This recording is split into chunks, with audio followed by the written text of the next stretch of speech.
দেখো দেখো আজকে আমাদের এখানে কি রান্না হবে, তাই কাটা হচ্ছে। এই যে আমি গামলাটা দিলাম আমার দিদিকে। তো এটা দেখো, এটা কি,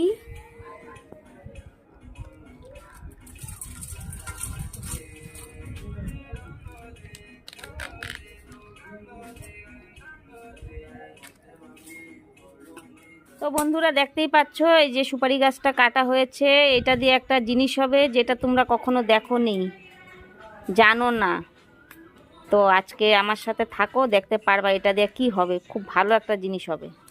দেখতেই তো পাচ্ছ এটা কি, তখন বলেছিলাম সুপারি গাছ। আর এটা দিয়ে কিছু একটা হবে, তো তাই হওয়ার জন্য আগে দেখো কি হচ্ছে, এটা কাটা হচ্ছে। দেখেছো এটা সুন্দর করে কাটছে।